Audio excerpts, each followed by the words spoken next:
Bueno, quisiera pedirles en esta mañana que abran sus Biblias en la primera epístola a los tesalonicenses. Primera epístola de los tesalonicenses. Se ha dicho que la iglesia es como un hospital. Ahora, yo he estado en un hospital, he tenido que pasar por ese trago amargo de ser sujeto a una cirugía. Y si usted ha pasado por ese trago amargo, usted se da cuenta que no solamente en un hospital hay doctores, pero también hay enfermeras, también hay técnicos, hay terapeutas, hay asistentes, hay todo un grupo que se están asegurando de que usted, de la manera que entra, usted pueda salir otra vez, excepto completamente en salud y de regreso a sus familias. Y yo no creo que haya alguien que discuta esta idea de que la iglesia es como un hospital. Sin embargo, yo creo que muchas veces se nos olvida que los que sanan en una iglesia no solamente son los doctores y los médicos, sino también se necesitan enfermeras, también se necesitan técnicos, asistentes y terapeutas. Y a veces nosotros necesitamos recordar que nosotros también estamos llamados a participar en el cuidado de las almas enfermas en nuestro medio.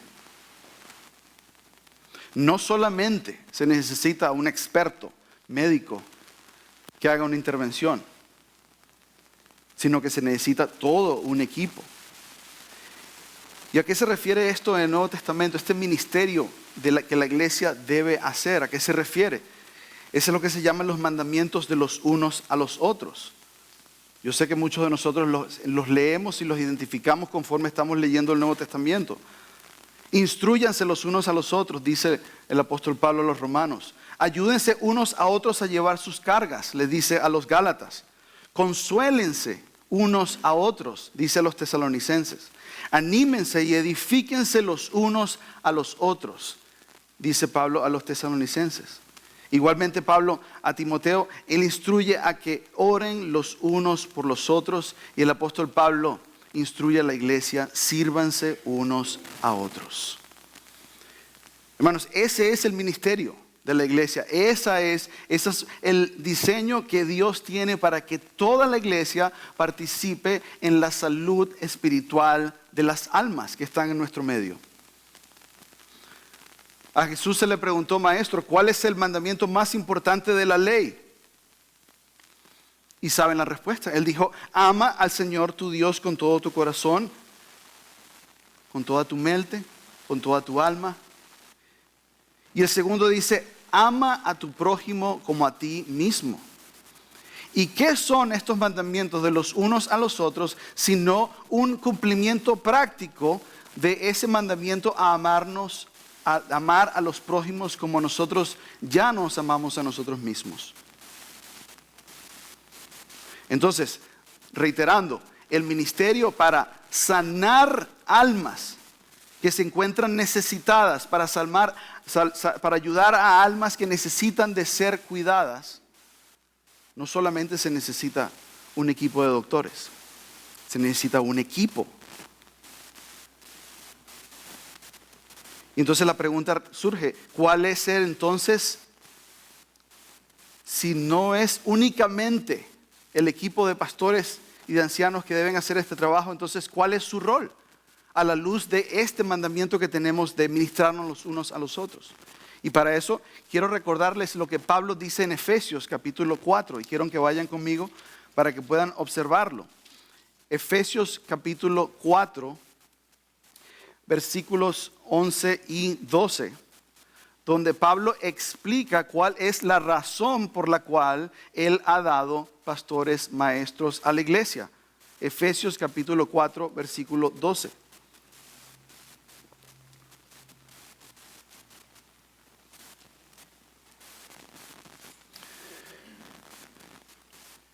Empezando en el versículo 11, dice el apóstol Pablo, versículo 11, él mismo, refiriéndose a Cristo, constituyó a unos apóstoles, a otros profetas y a otros evangelistas y a otros pastores y maestros.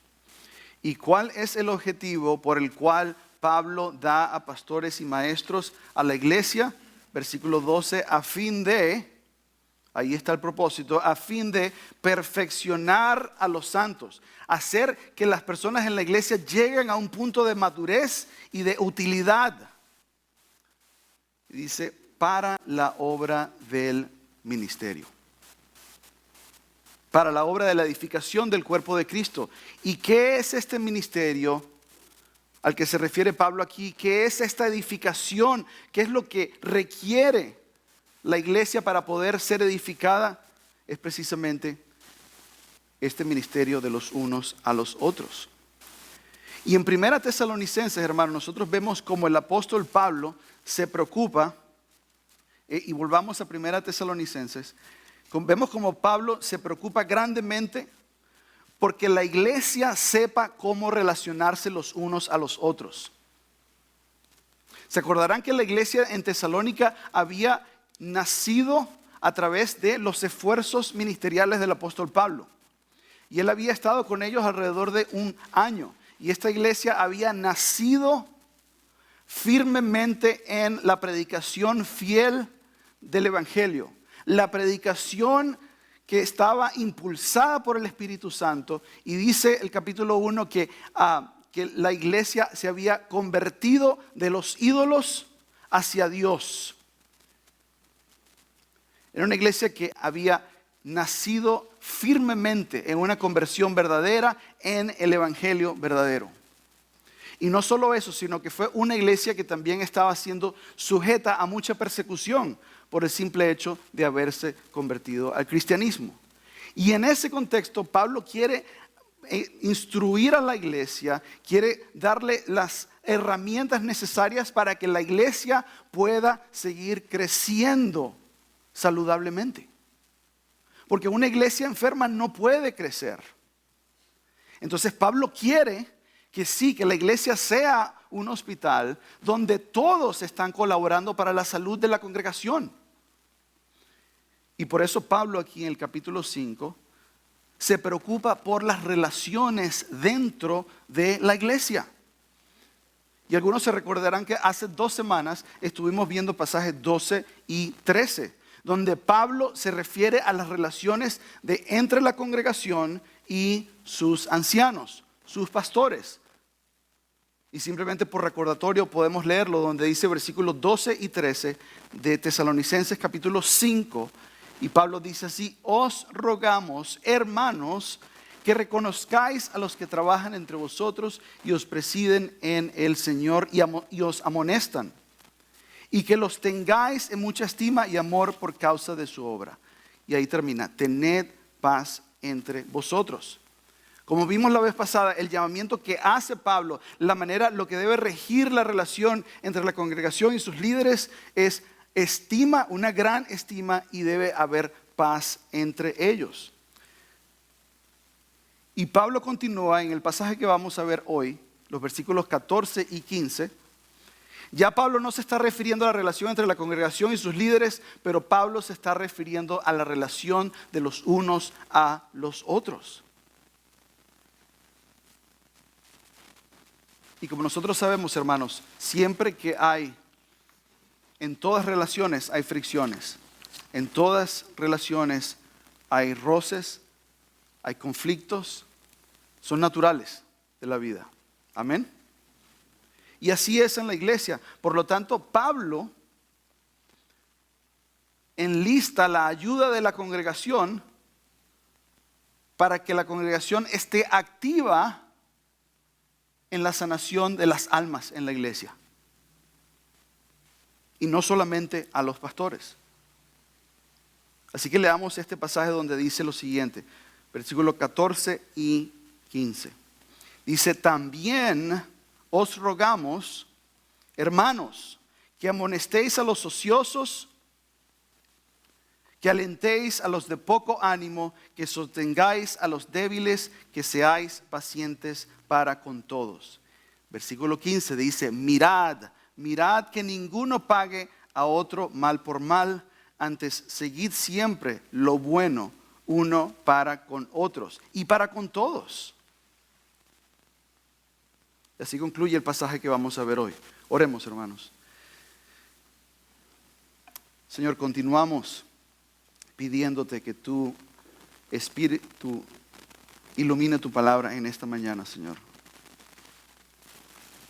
Queremos ser el tipo de miembros de iglesia, queremos ser el tipo de cristianos que abogan por el bienestar de las almas que están a nuestro alrededor. Señor, yo te pido que el peso de este pasaje pueda caer en todos nuestros corazones. Señor, de que nosotros podamos abogar por la salud y el crecimiento de nuestra iglesia, Señor. Dentro de dificultades que cada uno de nosotros esté encarando, en medio de incertidumbres, en medio de quizás aflicciones, yo te pido, Señor, de que tu palabra brille claramente, Señor, y traiga la claridad que solamente tú traes a nuestros corazones. Señor, queremos glorificarte estudiando tu palabra y queremos glorificar obedeciendo tu palabra. Ayúdame, Señor, a predicarla con denuedo y con claridad como debo hacerlo. En el nombre de Jesús. Amén. Hermanos, aquí de nuevo les recuerdo que en versículos 14 y 15 Pablo está tratando con las relaciones en la iglesia. Y esto es interesante porque en solamente 2 versículos Pablo escribe 6 imperativos para la iglesia. 6 imperativos. Y estos imperativos están escritos en el tiempo presente, en el original, lo cual indica que estos deben ser los mandamientos que nosotros debemos obedecer repetidamente, como un hábito. Es decir, estas cosas que nosotros vamos a ver deben ser la norma en la iglesia. Deben ser lo normal, lo que se espera normalmente de la iglesia. Entonces veamos, hermanos, aquí vamos a ver cómo Pablo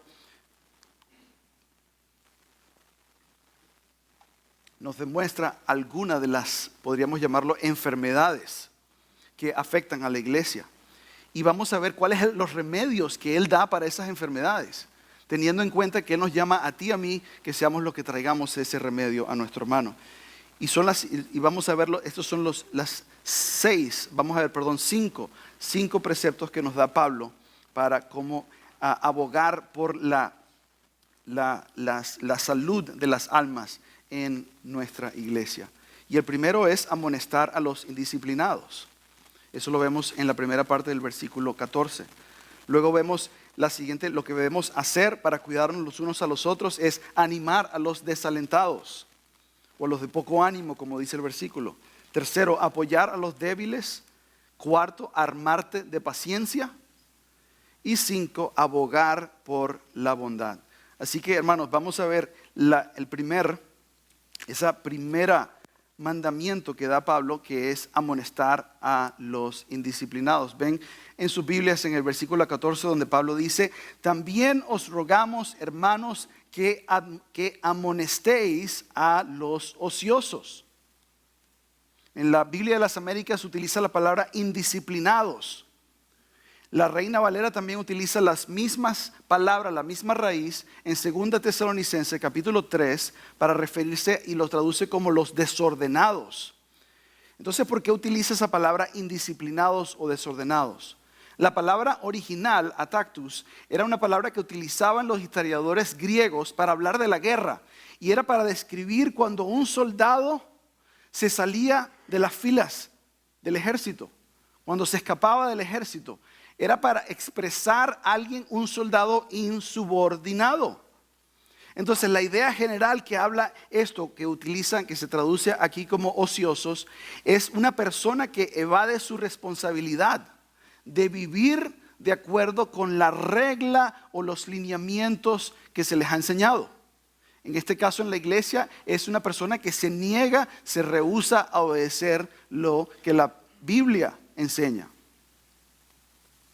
Y no solo esto, sino que esta persona que describe acá Pablo, no solamente desobedece, sino que su desobediencia afecta la vida de la iglesia. Y ya vamos a ver un ejemplo de eso, porque lo interesante es que en todas estas instrucciones que da Pablo, él también enseñaba a la iglesia en Tesalónica. Hubo asuntos en Tesalónica donde habían personas rebeldes, donde habían personas de poco ánimo, donde habían personas que necesitaban de esa de ser alentados. Y vamos a ver un ejemplo de lo que cómo Pablo amonestó a unos rebeldes en la congregación. Y eso lo vemos, él alude a eso en el capítulo 4, versículos 11 y 12, pero se ve más claramente en la carta la segunda de Tesalonicenses, capítulo 3. Porque una de estas personas, uno de este grupo de personas que se estaban negando a cumplir con lo que era la expectativa bíblica para ellos, eran unas personas que se estaban negando a trabajar. Se estaban rehusando a trabajar. Por eso es que la traducción dice ociosos en el versículo 14. Y muchos creen que ellos se estaban negando a trabajar porque ellos creían, como creían muchas personas en la iglesia en Tesalónica, que Jesús iba a regresar en cualquier momento. Eso lo vimos el miércoles. Y el razonamiento que ellos tenían era: si Jesús va a regresar en cualquier momento, ¿para qué voy a trabajar? Pero eso creaba una necesidad que tenía que cubrir otras personas en la congregación. Y de paso, ellos estaban comportándose de manera ociosa, estaban hablando y hablando y hablando porque no tenían nada que hacer. Estaban ociosos. Y eso estaba ocasionando un disgusto en la congregación. Y entonces vemos como Pablo, a pesar de que Pablo ya les había mandado a ellos que dejaran eso, que se arrepintieran de su holgazanería y que más bien trabajaran para proveer para sus propias necesidades. Y a pesar de eso, ellos desobedecen. Y veamos, tomemos aquí el argumento de Pablo, o la exhortación de Pablo, la amonestación de Pablo en el capítulo 3 de 2 Tesalonicenses, versículo 11. Y así dice el versículo. Dice Pablo: porque oímos que algunos de entre vosotros andan desordenadamente. Esa es la misma palabra que Pablo utiliza, o que se traduce en 1 Tesalonicenses capítulo 5, versículo 14, como ociosos. Entonces dice que andan o viven desordenadamente, no trabajando en nada, sino entrometiéndose en lo ajeno. A los tales mandamos y exhortamos por nuestro Señor Jesucristo, que trabajen sosegadamente y coman su propio pan. Ahora, hermano, esto es solamente un ejemplo de cómo lucían estos rebeldes en la iglesia. Pero hay muchísimos ejemplos de hombres y mujeres rebeldes en el Nuevo Testamento. Y no nos da tiempo para hacer un panorama de esto, pero un autor, el pastor MacArthur, dice lo siguiente: en las iglesias la rebeldía se demuestra de otras formas. Estos son los que se niegan a utilizar sus dones para servir a sus hermanos. Son los que se niegan a apoyar financieramente a la iglesia. Y terceramente dice, son los que se niegan a apoyar a sus líderes, dice el pastor MacArthur. Y él continúa: este tipo de personas, si no se trata con ellas, tienden a volverse amargadas. Él dice: pueden convertirse en críticos desde la banca y eventualmente en rebeldes que socavan el liderazgo de la iglesia para justificar su insubordinación. Dice: en todo caso, estas personas son evidentemente divisivas. Wow, hermano, esto es serio. Esto es serio. Y fíjense, lo más increíble e inesperado de este pasaje es que Pablo no dice: si esto está pasando, inmediatamente llamen a los pastores. No dice eso, no dice: vayan y llamen ahí al presidente de un seminario para que venga y les ayude. ¿Qué es lo que dice? Volvamos a 1 Tesalonicenses. ¿A quién se está dirigiendo Pablo en 1 Tesalonicenses capítulo 5, versículo 14? Cuando se refiere a amonestar a los rebeldes, a los insubordinados. Él dice: también os rogamos. Otra traducción sería: os exhortamos. Hay fuerza en lo que está diciendo Pablo. Y dice: hermanos. ¿Lo ven en sus Biblias? Él no se está dirigiendo a nadie más, sino a la congregación, a los hermanos. Él está diciendo que esto no es un asunto solamente para los ancianos, que sí lo es, pero no es solamente para ellos. Por difícil que suene, esta es una responsabilidad de cada uno de nosotros. El texto lo deja claramente. Entonces, lo que quiere decir esto es que si tú ves una persona que ya lo conoces, tienes una relación con esa persona y tú ves que esa persona se está insubordinando, quizás de las maneras que ya hablamos, es tu responsabilidad darte cuenta que esa persona tiene el corazón enfermo. Tiene el corazón enfermo. La rebeldía, hermanos, es una enfermedad que no solamente afecta a la persona que tiene la rebeldía en su corazón, sino que afecta a la congregación. Y lo que nos está diciendo es que nosotros seamos como enfermeros, seamos como técnicos o terapeutas para que vayamos y nosotros también metamos la mano y veamos cómo podemos ayudar a esta persona a que sea sanada de esa enfermedad en su corazón. Y la medicina, el tratamiento que da Pablo es amonestarlo. Un rebelde necesita amonestación.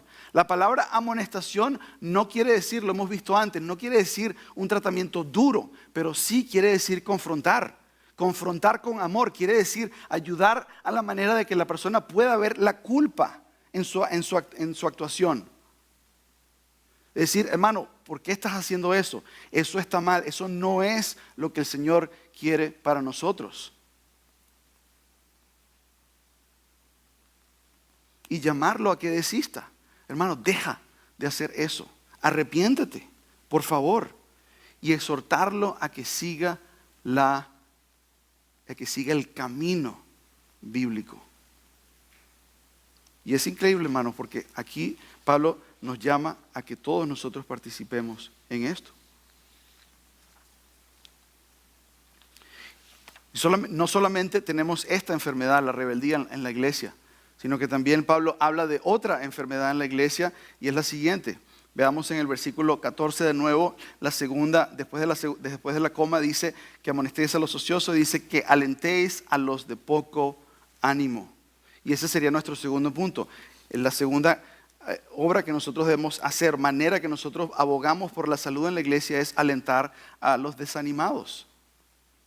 Esta palabra, los de poco ánimo, es bien interesante porque literalmente se puede traducir de alma pequeña o con un corazón chiquito.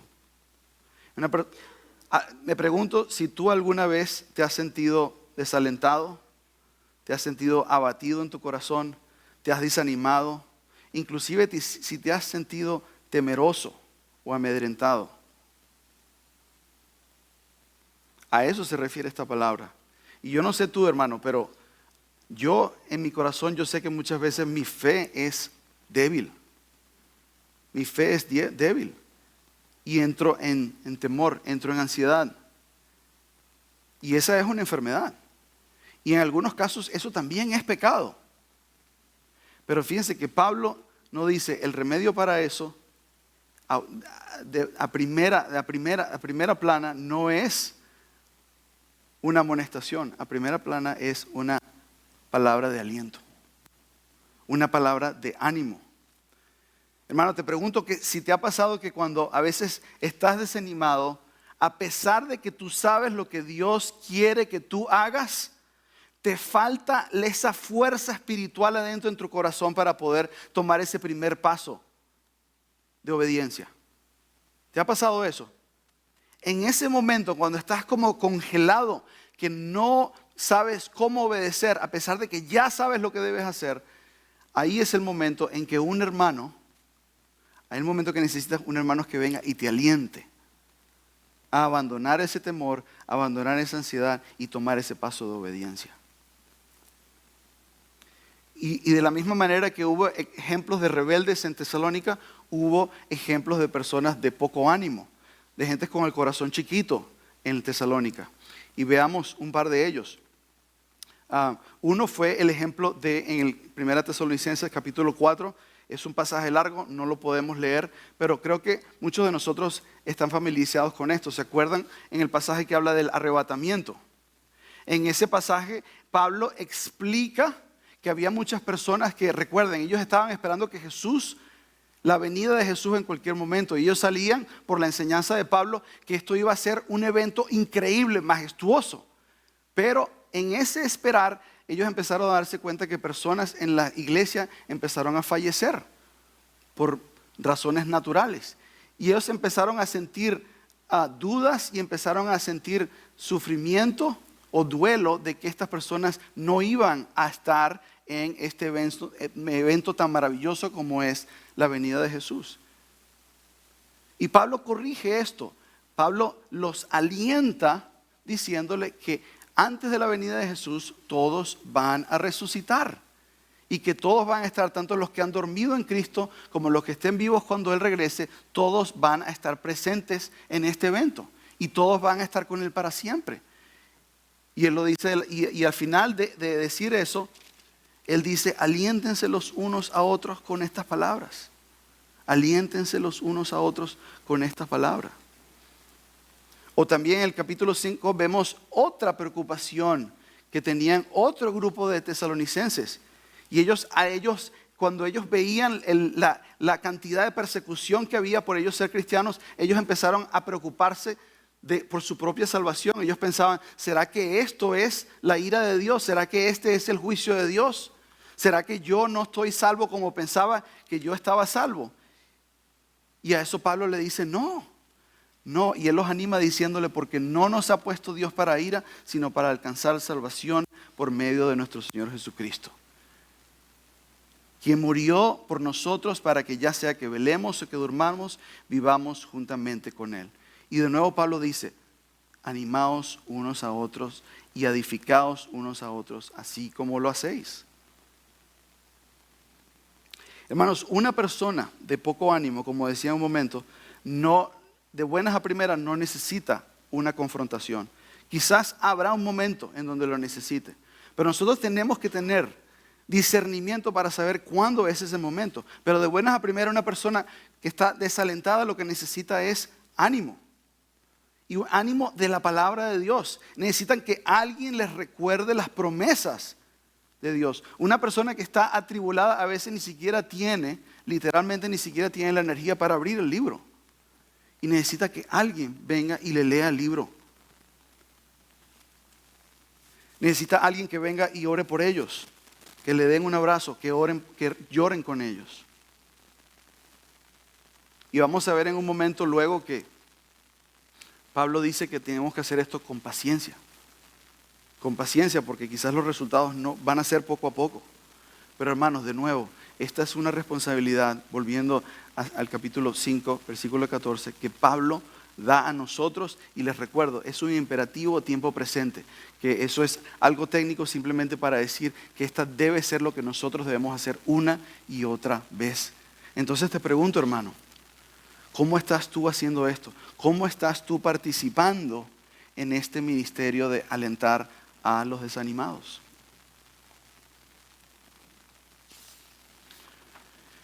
Hermanos, si nuestro tercer punto, ya no hablando de amonestando a los rebeldes ni alentando a los de poco ánimo, pero terceramente Pablo dice lo siguiente. Dice, también os rogamos, hermanos, que amonestéis a los ociosos, que alentéis a los de poco ánimo, y dice aquí, que sostengáis a los débiles. Que sostengáis a los débiles. Ahora, ¿qué significa eso de débiles? Significa, como esa palabra también se utiliza en 1 de Pedro 3 para referirse que la mujer es el vaso frágil. Estamos hablando de fuerza física. No, estamos hablando de una persona que esté enferma. No necesariamente, aunque esa persona necesita ministerio, pero no es eso lo que Pablo está hablando. Pablo se está refiriendo a personas que son débiles en su fe. En su fe. Y particularmente, como vamos a ver ahorita en un momento, son personas que no tienen la habilidad o adentro de la fuerza espiritual, podríamos decirlo de esa manera, para obedecer la palabra de Dios en un momento. ¿Y a qué me refiero con eso? Son personas que fácilmente caen en tentación. Y esa es una de las enfermedades de la iglesia. Y era una enfermedad en Tesalónica y es una enfermedad en nuestros días. Y quizás es una enfermedad en tu propio corazón cristiano. Y Pablo habla de eso también. Él se preocupa por hermanos que fácilmente caen en la tentación en Tesalónica. Uno de esos ejemplos lo vemos en el capítulo 3, versículos 3 al 5, donde Pablo se preocupa por el hecho de que ellos estaban sufriendo mucha persecución. Y entonces, en capítulo 3, versículo 3 al 5, Pablo dice, él mandó a Timoteo a ministrar en Tesalónica cuando él estaba en Atenas, y dice que lo mandó allá para que él los exhortara. Y versículo 3 del capítulo 3 dice, a fin de que nadie se inquiete por estas tribulaciones. Porque vosotros mismos sabéis que para esto estamos puestos. Es decir, Dios nos ha llamado. Eso era algo que Pablo les había revelado a ellos. Que Dios los había destinado a que ellos sufrieran aflicción y persecución religiosa. En versículo 4 dice, porque también estando con vosotros os predecíamos que íbamos a pasar tribulaciones como ha acontecido y sabéis. Y aquí fíjense cómo dice, por lo cual también yo, no pudiendo soportar más, envié a informarme de vuestra fe. ¿Con quién? Con Timoteo. No sea que os hubiese tentado el tentador y que nuestro trabajo resultase en vano. Hermanos, ¿qué estamos leyendo aquí? Lo que estamos leyendo aquí es que Pablo sabía que podía haber algunos en la congregación que se llegaran al punto de ser tentados a abandonar la fe por la persecución. Y era un peligro palpable para el apóstol Pablo. Él está diciendo, yo no quiero que todo el trabajo que yo he hecho con ustedes, ese año que yo tuve con ustedes, que sea de balde. Yo quiero que ustedes sigan afirmados, y para eso envié a Timoteo, a que les ministre, a que les recuerde las verdades que yo les enseñé.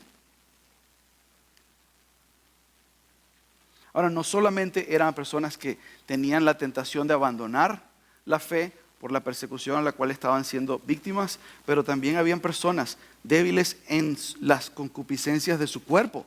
Primera Tesalonicenses capítulo 4. ¿Se acuerdan que ahí es el pasaje donde muchos de nosotros nos hemos memorizado, que dice en el versículo 3 del capítulo 4, que dice, la voluntad de Dios es vuestra santificación, que os apartéis de la fornicación. Que cada uno de vosotros sepa tener su propia esposa o su propio cuerpo en santidad y en honor, no en pasión de concupiscencias, como los gentiles que no conocen a Dios. Y luego él dice, para que no defrauden a su hermano. No queremos que su falta de dominio propio, que su propensión a caer en tentación afecte ni a ustedes ni a la congregación. Y hermanos, ese ministerio de recordar esas verdades, de recordar cuál es la voluntad de Dios y de ayudar a hermanos a que no, los hermanos débiles, a que no caigan en tentación, también recae en nosotros, también recae en ti. Fíjense que el remedio que Pablo da para esta enfermedad del corazón, de ser débil a las tentaciones, es sostener. Dice, sostengáis a los débiles. Sostengáis, es una palabra bien interesante. Una palabra bien interesante porque es una palabra que da la idea de aferrarse a alguien, de tomar a alguien de la mano, o inclusive de abrazar a alguien. Entonces nos podemos imaginar que quizás la imagen visual que Pablo está tratando de compartir acá es que una persona que está débil, que en cualquier momento va a rendirse y tirar la toalla y no resistir la tentación. Él dice, ellos están a punto de caerse, no los deje caer. Tómalos de la mano, sácalos de ese lago de tentación en el que están. Abrázales y manténlos de pie, aunque ellos no tienen la fuerza para hacerlo. Por eso habla de ayudar o sostener o apoyar o de acompañar a alguien en su tentación. Y hermanos, muchos de nosotros somos propensos a caer en este tipo de tentaciones. Ya mencionamos inmoralidad sexual. En nuestro mundo hoy en día la pornografía es rampante. Es nuestra responsabilidad como congregación ayudar a las personas que están entregando su vida a esas tentaciones. Muchas veces cuando una persona cae en tentación una y otra vez, quizás nuestro juicio es decir, es que no son salvos. Están aquí en la iglesia, pero son cabras, no son ovejas. Pero Pablo dice después sean pacientes con todos. Entonces lo que es, si son o no son salvos, eso es del Señor. Pero lo que nosotros sí sabemos es que nosotros debemos ayudarles. Lo que nosotros debemos ayudarles. Y dice, y también pueden personas que por naturaleza son ansiosas, o por naturaleza su fe es frágil y están tentadas a tirar la toalla con su fe en Dios. Yo he escuchado personas que me dicen, si eso es lo que tengo que hacer, yo prefiero irme al infierno. Yo he escuchado eso. Entonces, lo que nosotros debemos hacer en ese momento es reconocer que esta persona tiene esa debilidad y tomarles de la mano. Abrazarles hasta que ellos se recuperen, hasta que ellos desarrollen un poquito de fuerza. ¿Cómo has hecho eso tú, hermano? ¿Cómo has hecho tú eso para otra persona? Y quizás tú estés pasando por alguna de estas situaciones que hemos hablado hoy. Quizás tu fe está débil y estás a punto de caer en tentación. Quizás estás desalentado y sientes que no puedes más. Pide ayuda, pide ayuda. Tú y yo estamos llamados a acompañar a estas personas y tomarles de las manos y ayudarles para que su compromiso con Dios no flaquee. Hermanos, hemos visto 3 puntos, 3, si se podría decir, enfermedades de la congregación o que hay en la congregación. Ahora, tú podrías preguntarte, ¿quiere decir que esto es una lista completa de todas las cosas que pueden afectar a la salud de las almas en una iglesia? Bueno, probablemente no, pero son cosas que Pablo sabía que estaban ocurriendo en Tesalónica. Y nosotros debemos entender también que bajo la inspiración del Espíritu Santo, estas son cosas que ocurren inclusive en la sabiduría de Dios. Esas son cosas que todavía están afectando las iglesias. Ahora, Pablo no termina el versículo 14 aquí.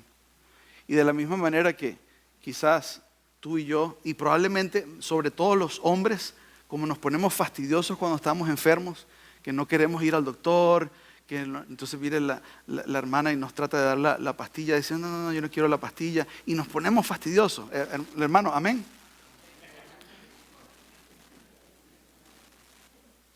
Por eso, ¿por qué? Porque ese ministerio es difícil. El ministerio de traer el remedio a una persona que está enferma, que no quiere el remedio, un desalentado que no quiere que le recuerden las promesas de Dios, o quizás un rebelde que no quiere que ni le hables.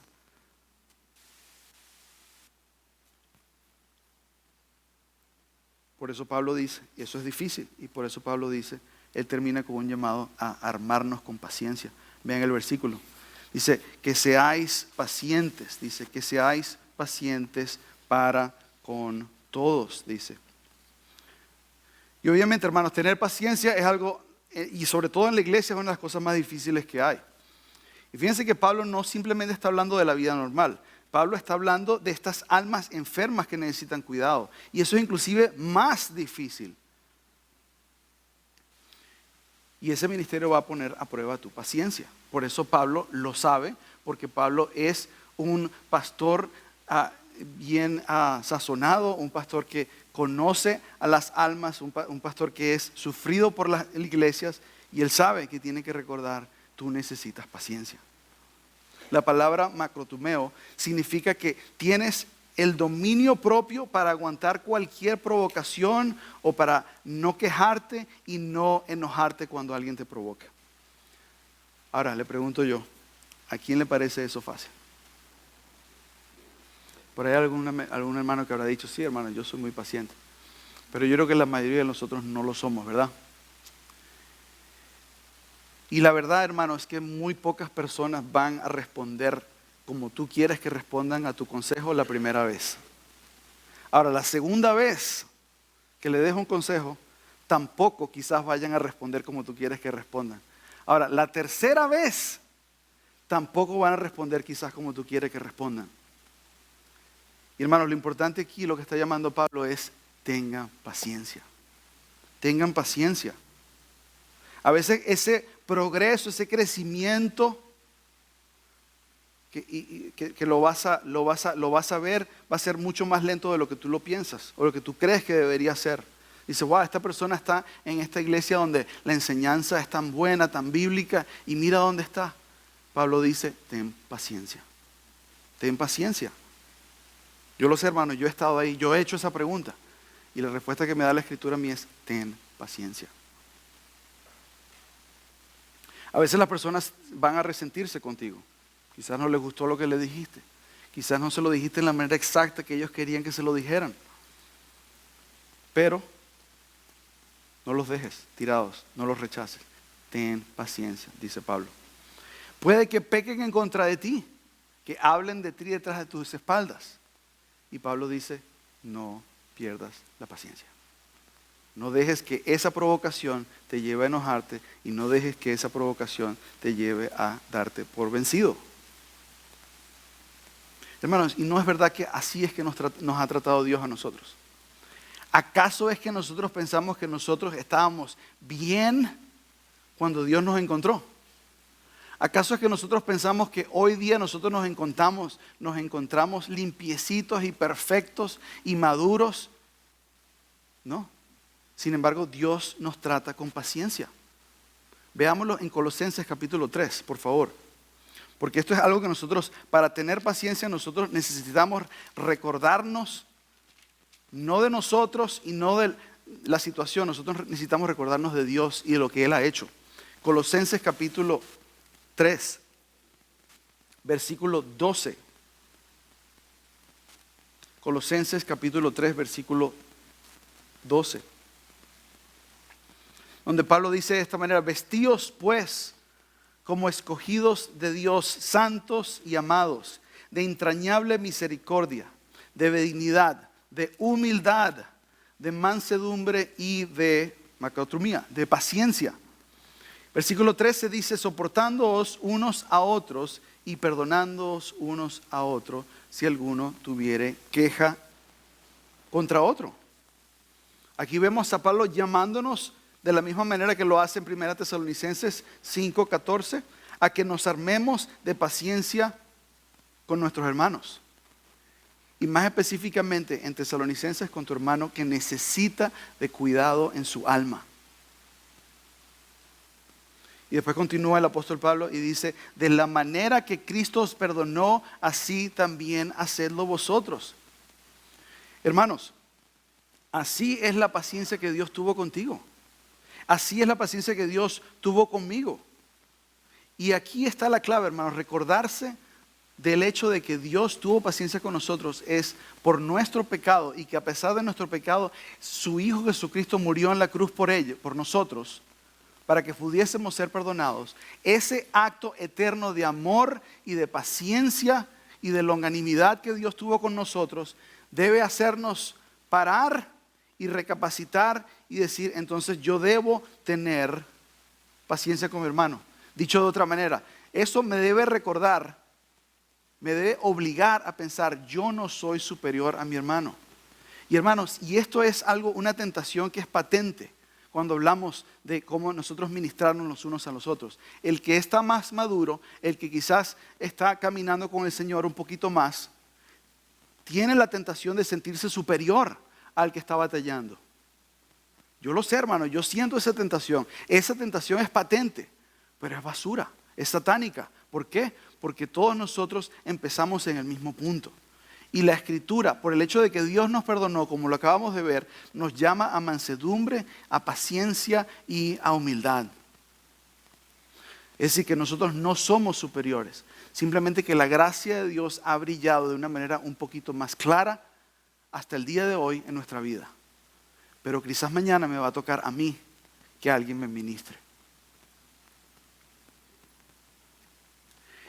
Y hermanos, ahorita que estamos hablando de paciencia, yo meditaba en esto y creo que es necesario reconocer que es difícil reconocer entre la debilidad, entre el desánimo y la rebeldía. A veces, sobre todo en la divinidad y el desánimo. Y se necesita, hermanos, para poder hacer este ministerio que tú y yo estamos llamados, nosotros necesitamos conocer a la persona. Nosotros necesitamos forjar relaciones los unos con los otros. Nosotros no podemos ser simplemente personas que vienen, se sientan en la silla y se van. Es imposible. Esta relación, y lo hemos dicho antes, no se puede hacer remotamente. No se puede hacer por Zoom, se podría decir. Hay que hacerlo presencialmente. Hay que forjar esas relaciones. Hay que llegar a conocer a la persona. Solamente cuando tú conoces a la persona puedes, con la gracia de Dios y la sabiduría que Dios da, puedes empezar a entender qué es la necesidad que ellos tienen para que le puedas dar la medicina correcta. Fíjense, Pablo nos ha dado tres medicinas para tres enfermedades distintas. ¿Y cómo vas a saber tú cuál es la enfermedad si no conoces a la persona? ¿Cómo vas a saber tú cuál es la enfermedad si no te das el tiempo de hacer preguntas y entender lo que está sucediendo? Es imposible. Es imposible. Aquí, te pregunto, ¿a quién le gusta a una persona que te dé un consejo que ni siquiera tú has abierto la boca y ya te está dando la solución? ¿A quién le gusta un saberlo todo? A nadie. A nadie. Y por eso aquí dice, ármense de paciencia. Entonces yo te pregunto, hermano, cuando tiene que ver con ayudar a tus hermanos, ¿cómo está tu paciencia? Quizás estés tú hoy batallando con una situación con uno de tus hermanos y sientas que es mejor ignorarlo, que dejarle pasar el tiempo, que el Señor trate con él. Creo que el llamado que hace Pablo es ármate de paciencia. Ármate de paciencia y ve cómo puedes ministrarle. Hermanos, hemos visto 3 puntos, nos faltan 2 más con el tiempo que tenemos. Y no se preocupen que sí vamos a terminar a tiempo. Abogar el siguiente punto, hermanos, hemos visto 4 puntos, ya nos falta el último. Y el último está en el versículo, ya regresando a 1 Tesalonicenses, capítulo 5. Para mí fue un versículo bastante sorprendente por lo enfático que es. Por lo enfático que es. Y por eso lo he titulado Abogar por la bondad. Abogar por la bondad, es decir, esforzarse para que haya bondad en cada uno de los hermanos. Versículo 15. Mirad que ninguno pague a otro mal por mal, antes seguid siempre lo bueno unos para con otros y para con todos. Y para con todos. Hermanos, en este versículo vemos un contraste de 2 imperativos. Uno es, o de 2 mandamientos. Uno es, mirad que ninguno pague a otro mal por mal. Y dice, antes, ahí está el contraste, antes, dice, seguid siempre lo bueno los unos para con otros y para con todos. La primera parte de ese contraste es tomar venganza, tomar represalia. Piensa, hermanos, en la última vez que alguien hizo algo para herirte. Quizás para algunos de ustedes va a ser su cónyuge, quizás va a ser alguien en la iglesia, pero piensa en la última vez que alguien hizo parte para herirte. No es cierto que la tendencia natural tuya y mía no es de tener bondad con esa persona, sino es de tomar represalias en contra de ella. De buscar la manera de que si tú me heriste, yo voy a buscar una manera de herirte a ti. Algunos piensan que quedarse callado es lo mejor posible, pero también quedarse callado y tratar a la otra persona y no tratar a la otra persona también es una manera de herirles. Ahora, este versículo nos llama no solamente que cada uno de nosotros no hagamos estas cosas, sino que este versículo es más enfático que eso.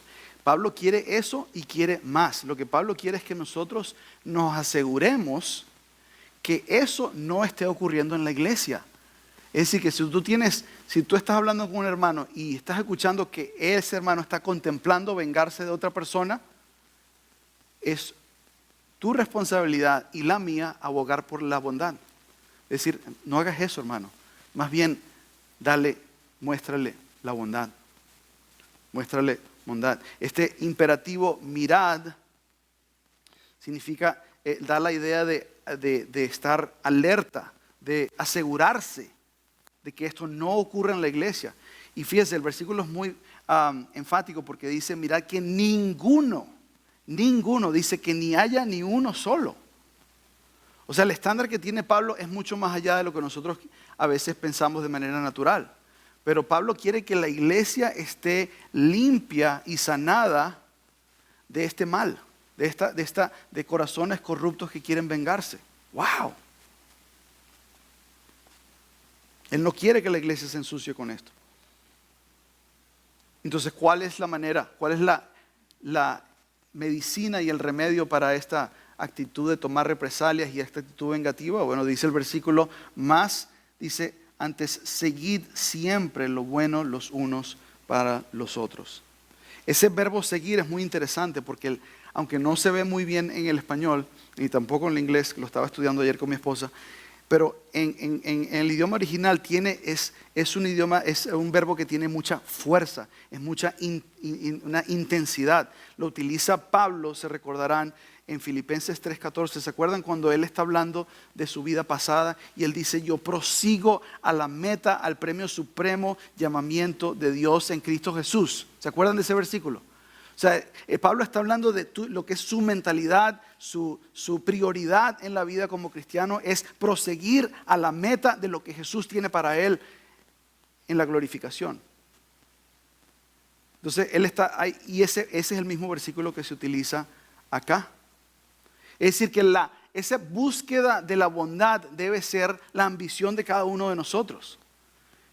Yo creo que muchas veces nosotros dejamos pasar actitudes ruines como de venganza, las dejamos pasar por delante porque no nos queremos meter en problemas, no nos queremos meter en dramas.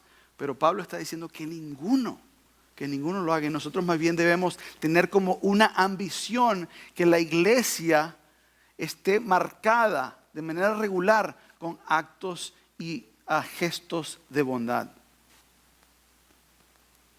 Esta palabra seguir también se utiliza para referirse a como en la iglesia joven, en la iglesia primitiva, perseguían a los cristianos, ¿se acuerdan? Y esa palabra también, esa fuerza, esa palabra también es lo que él traduce aquí como seguir. Entonces es una gran intensidad. Y él lo que quiere es eso, que nosotros desarrollemos ese carácter. Y Pablo cita este principio en otras partes del Nuevo Testamento. Jesús enseñó este principio de no vengarse en el Sermón del Monte. Pedro enseñó este principio en sus epístolas. Juan enseñó este principio en su epístola. Entonces nosotros deberíamos entender que esto es algo importante. Es algo que nosotros debemos tener como ambición de que en nuestra iglesia haya siempre la bondad. Por ejemplo, en Romanos capítulo 12, si me acompañan, en Romanos capítulo 12, Pablo nos ayuda de manera muy práctica, hablando de este principio. Romanos capítulo 12.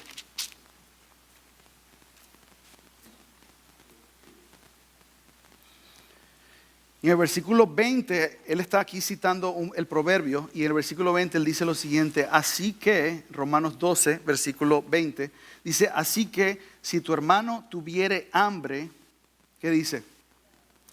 Hermanos, aquí lo que estamos viendo es un gesto de bondad. Pablo no está hablando aquí, hermanos, simplemente de tener un sentimiento bondadoso con la persona. Está diciendo literalmente, tienes que pensar cómo bendecirle de una manera práctica. Véalo de nuevo. Después dice, dale de comer. Si tuviere sed, dale de beber. Dale de beber.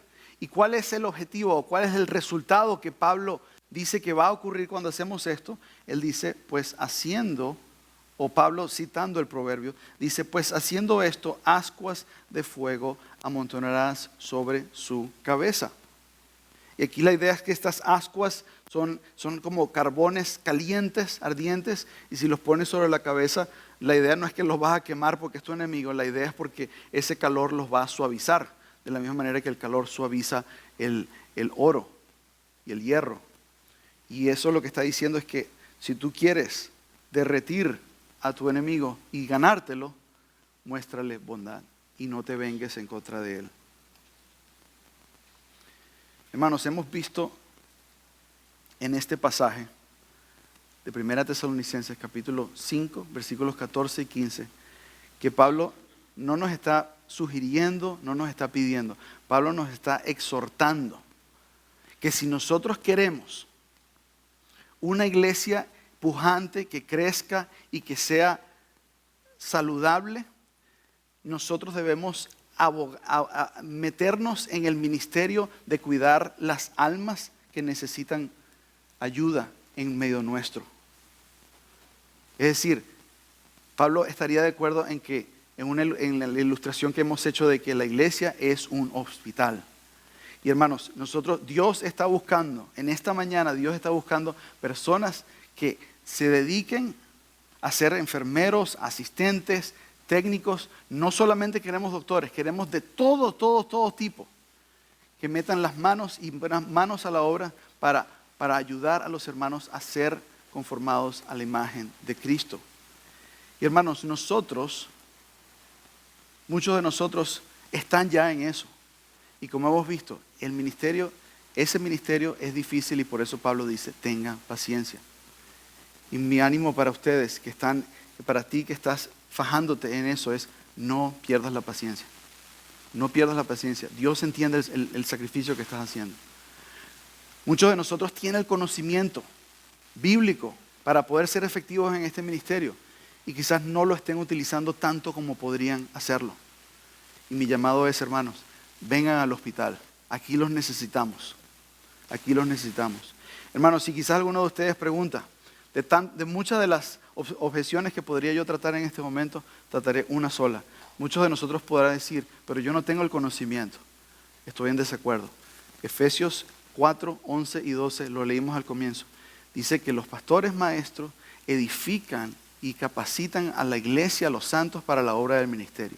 Lo que quiere decir que si usted viene a la iglesia regularmente, escucha los sermones que aquí se predican, si usted está en la escuela dominical, y de paso aprovecho de invitarlos a la escuela dominical a las 8, que hoy me dijeron que los números estaban bajos, yo los animo, hermanos, a que vengan. Esa clase les va a ayudar mucho en esto que estamos hablando hoy. Se llama Instrumentos en las manos del Redentor, los domingos a las 8 de la mañana, la semana que viene, con el hermano Iván Salazar.